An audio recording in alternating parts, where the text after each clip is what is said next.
Hello friends, SS education में आप सभी का स्वागत है। आज हम आपको शेयर करने वाला हूं कि आप किस प्रकार से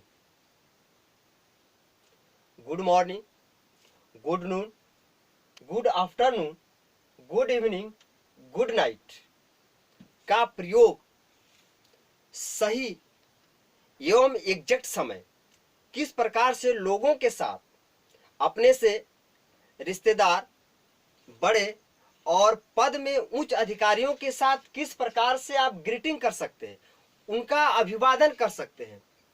तो चलिए मैं आपको बताता हूं कि किस प्रकार से आप अभिवादन उनका कर सकते हैं।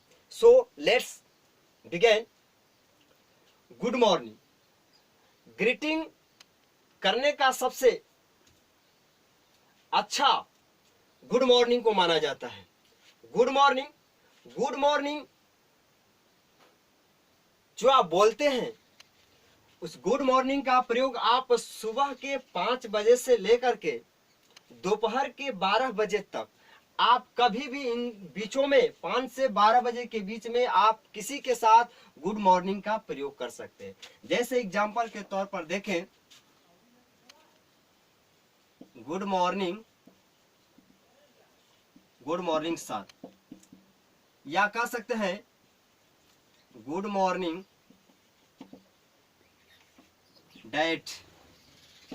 इस तरीके से आप सुबह के 5 बजे से लेकर के दोपहर के 12 बजे तक गुड मॉर्निंग का प्रयोग कर सकते हैं।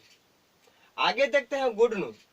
गुड नून का प्रयोग बहुत कम देखा जा सकता है, लेकिन यदि आपको गुड नून का प्रयोग करना ही है तो एग्जैक्ट टाइम 12 बजे आपको गुड नून का प्रयोग कर सकते हैं। गुड नून का प्रयोग जो होता है हमेशा एग्जैक्ट टाइमिंग 12 बजे ही होता है, उसके बाद आप गुड नून का प्रयोग नहीं कर सकते हैं। चलिए गुड आफ्टरनून को देखते हैं। गुड आफ्टरनून का प्रयोग आप 12 बजे से लेकर के सुबह के शाम के 6 बजे तक आप गुड आफ्टरनून का प्रयोग कर सकते हैं। जैसे कहें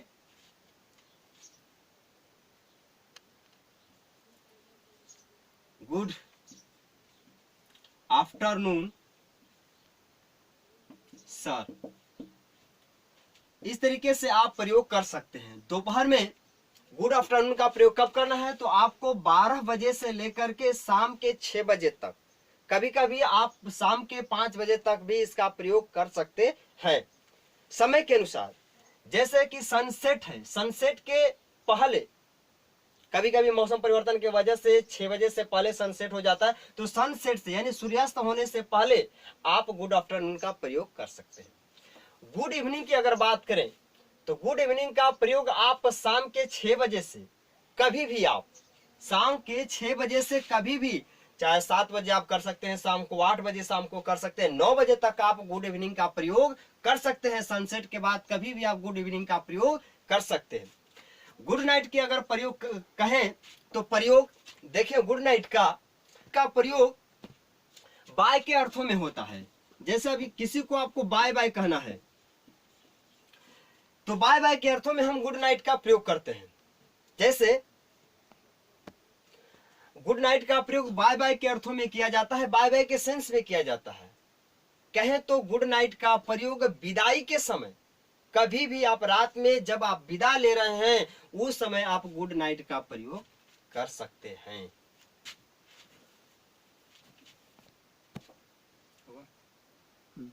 चलिए गुड नाइट के एग्जांपल में देख सकते हैं। जैसे कह सकते हैं कभी भी विदाई के समय, रात में विदाई के समय आप गुड नाइट का प्रयोग कर सकते हैं, गुड नाइट सर। या एक एग्जांपल और कर सकते हैं, स्वीट ड्रीम माई डियर।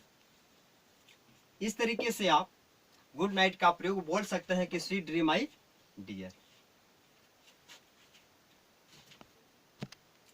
एक दूसरे तरीके से भी आप ग्रीटिंग कर सकते हैं।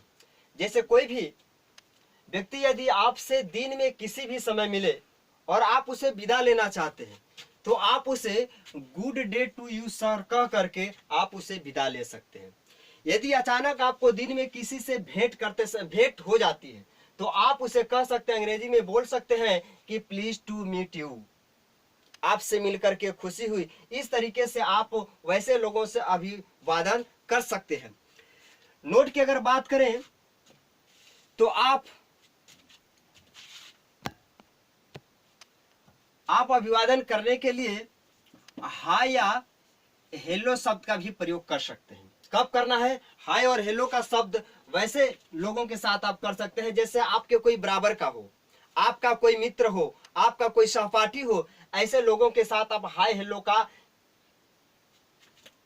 बातचीत ग्रीटिंग कर सकते हैं। जैसे कहें कि हाय सोनम, हेलो राहुल। इस तरीके से आप इन वर्डों का प्रयोग करके हाय और हेलो का प्रयोग कर सकते हैं। हाय हेलो का प्रयोग अपने बड़ों के साथ भी किया जा सकता है। कब? यदि उनके साथ ज्यादा लगाव हो। यदि ज्यादा लगाव हो तो हाय हेलो का प्रयोग उनके साथ भी कर सकते हैं। जैसे कहें hi uncle, hello uncle, hi dad. इन सारे चीजों से आप हाय और हेलो का प्रयोग कर सकते हैं और उनका आसानी से अभिवादन कर सकते हैं। चलिए, बोलचाल की भाषा में आप ग्रैंडफादर न कह करके आप ग्रैंडपा भी कह सकते हैं। फादर को डैड या डैडी के नाम से भी बोल सकते हैं। वहीं ग्रैंड मदर की अगर बात करें तो ग्रैंड मदर को ग्रैंड माँ भी कह सकते हैं। मदर की अगर बात करें तो मम या मम्मी भी कहा जा सकता है। चाचा, मामा, मौसा, अगर फूफा कोई भी इसमें से है तो उनको आप अंकल कह करके बुला सकते हैं।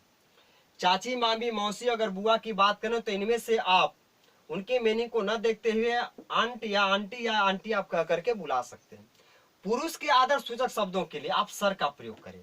कभी भी यदि रिस्पेक्टिव वर्ड बोलना है, स्पोकन में रिस्पेक्टिव वर्ड बनाना है, सेंटेंस बनाना है, तो आप किसी भी पुरुष के साथ उनके नामों के साथ ग्रीटिंग करते समय आप सर का प्रयोग जरूर करें। सर का प्रयोग करने से क्या होगा कि अभिवादन करने का जो तरीका है वह काफी रिस्पेक्टिव होगा। उसी प्रकार से आप स्त्री के साथ भी आदर सूचक शब्दों का प्रयोग करना चाहते हैं तो आप उस स्त्री के साथ आप मैडम का प्रयोग कर सकते हैं। यह मैडम जो शब्द होता है एक आदर सूचक शब्द होता है, रिस्पेक्टिव शब्द होते हैं। चचेरे, ममेरे, मौसेरे और फुफेरे भाई की बात करें तो आप सिंपल सा केवल कजन का प्रयोग कर सकते हैं। न तो आप कजन सिस्टर का प्रयोग करना है, न कजन ब्रदर का प्रयोग करना है।